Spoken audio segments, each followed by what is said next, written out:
Cara, isso dá uma força muito sensacional, né? O que te faz ir para a vida e, quem sabe, tem a obrigação, no meu ponto de vista, de enriquecer.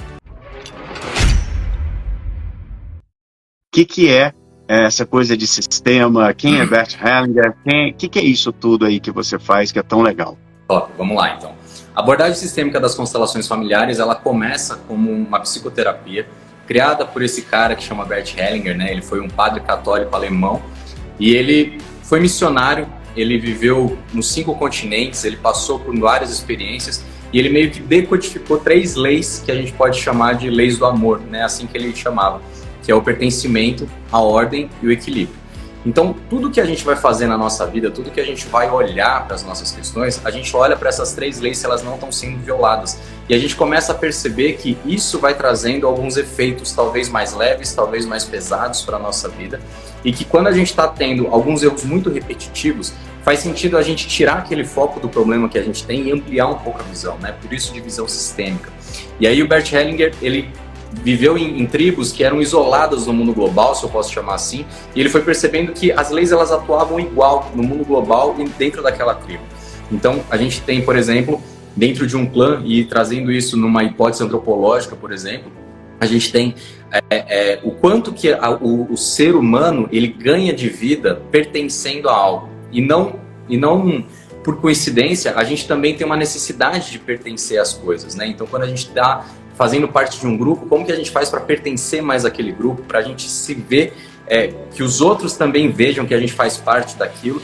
E o nosso primeiro grande clã é a nossa família. Então, quando a gente consegue entender como a gente pertence àquilo, como a gente se encaixa numa peça dentro de um organismo inteiro, é que a gente consegue também ter mais força daquela nossa posição.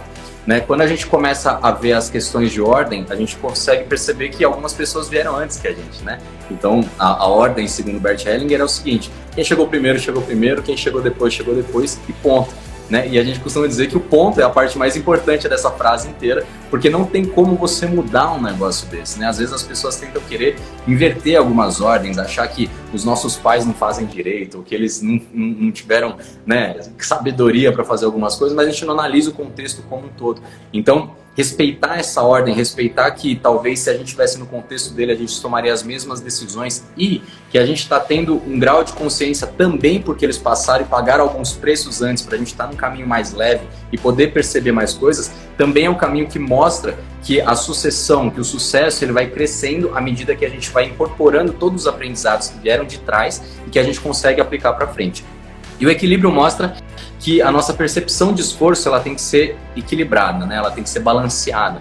Então, quando a gente se coloca num organismo, né, dentro de um clã, que a gente consegue entender que nós somos diferentes dentro de um mesmo objetivo, a gente consegue separar melhor as nossas habilidades, consegue fazer algumas coisas gerando mais resultado com menos esforço, e outras pessoas conseguem fazer outras coisas que talvez sejam muito penosas para mim e que geram mais resultado para o grupo. Então a gente vai separando isso e vai recompensando à medida que isso gera resultado também para o clã. Então, quando a gente olha isso para a nossa família e olha isso para as empresas, para as questões profissionais, a gente vai começando a entender como que a gente interage com as pessoas, como a gente interage com os recursos e como a gente saca a melhor vantagem disso tudo. E essa coisa do julgamento ela é tão insensata, porque você tem uma frase que eu gosto muito, é uma frase chula, mas eu acho que representa muito bem qual é o seu lugar perto dos seus pais. E é uma coisa que eu vi do meu pai, né?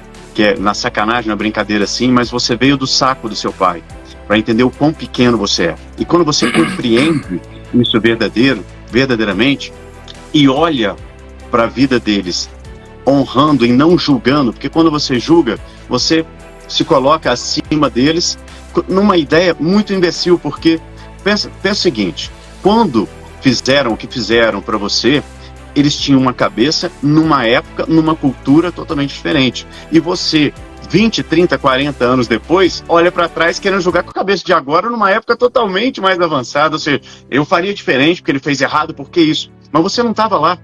Talvez você ainda nem no saco estava. E aí veio toda essa estrutura de experiências da vida deles, e eles fizeram o melhor que eles puderam fazer com a consciência, a cultura e o entendimento que eles tinham naquele momento. E quando você simplesmente aceita e toma isso como uma coisa maravilhosa, ou seja, você só existe porque eles permitiram, cara, isso dá uma força muito sensacional, né? O que te faz ir para a vida e, quem sabe, tem a obrigação, no meu ponto de vista, de enriquecer. E dentro desse aspecto de enriquecer, o que é para você, e dentro dessa visão sistêmica, riqueza e dinheiro? Vamos lá então. Riqueza é quando a gente consegue reconhecer o nosso recurso e fazer um melhor uso dele, da melhor forma possível, né? E não só os recursos financeiros, mas todos os recursos que a gente traz. Então, quando você se enxerga numa característica dos seus pais e consegue sacar a melhor vantagem possível para se relacionar com outras pessoas fora do seu sistema, ali mora a sua riqueza, porque você entende que a sua vida ela foi construída ao longo de muitas gerações. E aí a gente consegue pegar esse recurso e fazer o melhor uso dele.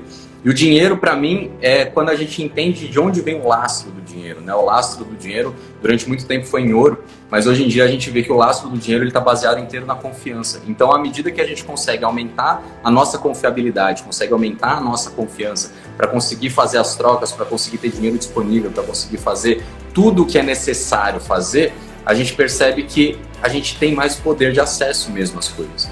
Então, por exemplo, hoje é bem fácil de exemplificar isso da confiança, porque a gente tem, por exemplo, quanto mais você usa o cartão de crédito, mais o seu crédito aumenta, né? Então você, na verdade, está de fato imprimindo dinheiro, você está printando dinheiro ali na hora, porque você está usando ele da melhor maneira, você está mostrando que você tem capacidade de pagar, de gerar riqueza e de ter novos acessos. Então o banco ele te mostra esse acesso. E isso para níveis maiores a gente também percebe, né? Qual que é o índice da bolsa que faz sentido, é o índice de confiança do país. Então, você vê que qual que é a sua capacidade em pagar dívidas, qual que é a sua capacidade em gerar riqueza, qual que é a sua capacidade em trazer esse acesso e transformar isso para mais pessoas. Quando a gente começa a entender de onde vem esse lance da confiança para a troca do dinheiro, é que a gente consegue olhar para trás também e ver como que a gente consegue gerar confiança primeiro em nós mesmos e depois fazer com que a confiança dos outros percebida aumente, né? Quando a gente fala de pai e mãe, por exemplo, a gente vê que para sua mãe e liberando os acessos de sucesso para você, ela precisa, na verdade, começar a confiar em você.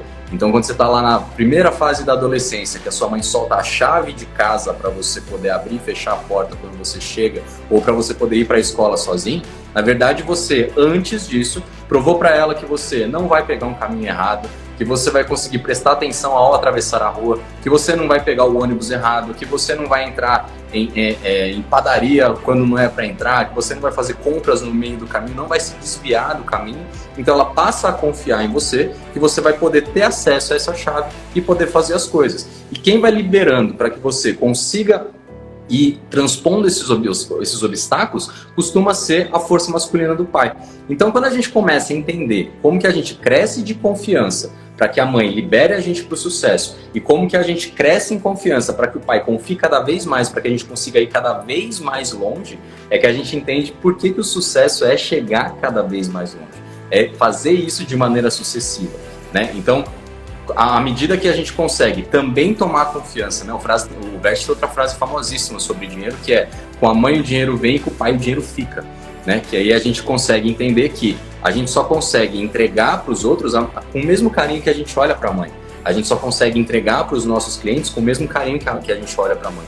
E a gente só consegue transpor os obstáculos de qualquer negócio que a gente vai ter problema na vida profissional mesmo, a partir da força do pai. Então, olhar para essas questões primeiras, né, das nossas relações e conseguir perceber como isso é impactante na nossa vida futura é o que vai fazer a gente aumentar a riqueza, aumentar o dinheiro, aumentar o fluxo das coisas, a confiança e fazer tudo acontecer. Sensacional. Cara, isso é muito, muito legal. Uma coisa que eu ensino para os meus alunos é que essa coisa aqui, esse negócio que as pessoas chamam de dinheiro, isso nada mais é do que um símbolo de troca.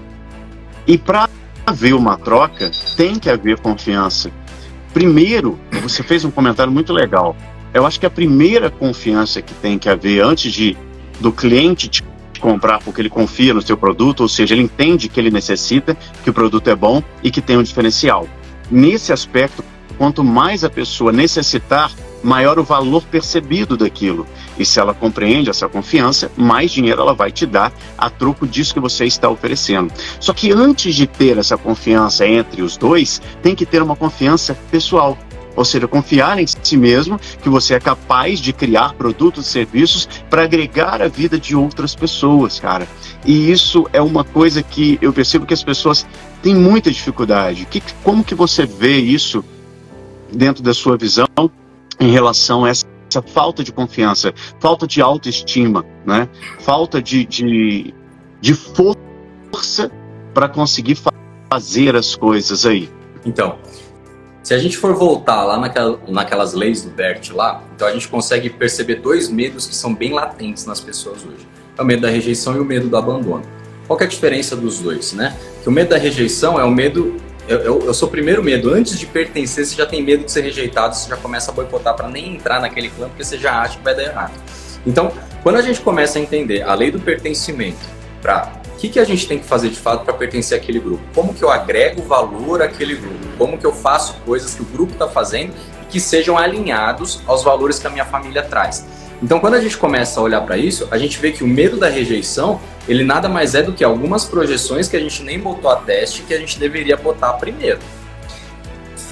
Conseguiu entrar, conseguiu pertencer a um grupo, aí a gente começa a ter o outro medo, que é o medo do abandono, medo que as pessoas vão embora, medo que as pessoas, né, nos larguem ou que eles não enxerguem a gente da maneira que a gente quer. E aí, sim, completamente vinculado a como a gente olha a maneira que os nossos pais entregam os recursos. Então, o que eu vejo muito em consultório, né, são pessoas que, assim, criticam os pais porque não deram o amor ou o carinho do jeito que eles queriam. Mas, na verdade, se a pessoa chegou até o meu consultório ali, ligou a câmerazinha, tá falando comigo, é porque alguma coisa deu certo. A vida fluiu através dela até aquele momento. Então, o que foi preciso foi feito. Não quer dizer que foi da maneira mais ideal do mundo e não quer dizer que foi da maneira que foi pro seu coleguinha lá que teve uma vida talvez mais simples que a sua. Mas significa que deu certo. Então, como que a gente pega isso e reconhece que os nossos pais, eles também fazem por amor, mas talvez não da maneira que a gente quis, né? Eu posso falar isso assim com bastante tranquilidade, porque durante muito tempo eu critiquei muito a maneira como minha mãe me dava amor. E enquanto eu fazia isso, o que eu estava fazendo era trabalhando no movimento de escassez para não tomar esse amor dela de maneira alguma, porque eu queria de uma maneira específica. Eu entrava no movimento de exigência para que ela fizesse do meu jeito, fazendo algumas birras absurdas, e que a gente sabe que em violação de ordem isso não funciona a hora nenhuma, né? Até parece que os nossos pais vão entrar nesse joguinho nosso. Mas aí quando a gente aprende a tomar isso, quando a gente aprende a tomar esses recursos, pegar eles e falar assim, opa, é assim que vem, então vamos pegar eles porque a gente ganha mais fazendo isso, é que a gente começa a transformar também a nossa visão de que o mercado ele também faz isso da mesma forma, né? Quantas pessoas já tentaram montar um produto achando que era legal porque eles achavam, mas para o cliente não servia para nada? Ou quantas vezes o cara criava uma solução para um problema que não existia? E aí isso baseado no ego, porque ele queria que algo acontecesse, né? Então, às vezes aparecem projetos assim que eu falo assim, pô, o cara tem uma solução legal, só que ele vai ter que criar um problema agora na sociedade para conseguir vender esse negócio. E não faz o menor sentido a gente pensar, já que já existem muitos problemas na sociedade. Por que não olhar para os problemas de uma maneira clara, não idealista demais, não romântica demais, e criar soluções que sejam palpáveis, que sejam palatáveis mesmo. E aí, usando o que a gente tem, a gente consegue mover do ponto A para o ponto B e fazer a melhor construção possível. Mas o primeiro grande movimento é reconhecer quais são os recursos que vêm, quais são os recursos que eu consigo pegar, quais são os que eu não consigo pegar e passar a pegar, porque quando a gente sente esse vazio, a gente tenta buscar na deep web da vida, né? A gente tenta fazer algumas compras, né? Eu quero comprar uma Mercedes para me sentir importante. E aí, má notícia para você, porque se você precisa comprar uma Mercedes para se sentir importante, então é importante a Mercedes e não você, né? E você precisa se sentir importante primeiro para fazer as coisas. Então, quando a gente consegue se encher desses recursos, principalmente de onde vem da fonte, é que a gente consegue fazer uma melhor construção para fazer as coisas fluírem melhor. Eu fiz a mesma merda, eu fiz a mesma coisa com os meus pais, julgava eles porque achava que eles tinham que ter me dado isso, aquilo, mais atenção, mais carinho, menos agressividade e etc. E tem uma frase de Shakespeare que eu adoro, que fala que não é porque o outro não te ama como você gostaria que amasse, que ele não te ama com toda a força do seu ser. Cara, isso pra mim faz assim, explodiu, porque existem linguagens de amor diferentes, as pessoas se sentem amadas diferentes, têm necessidades diferentes. E não é porque o outro não está fazendo o que você gostaria de fazer, que ele não te amou, que ele não te deu tudo o que ele tinha da melhor forma possível. Isso serve para os pais ou para qualquer situação que seja. Então esse entendimento é maravilhoso para que você receba o que eles deram, e eles deram o melhor que eles podiam dar naquele momento, com a consciência que eles tinham, para que você vá para a vida e faça esse melhor da vida, né?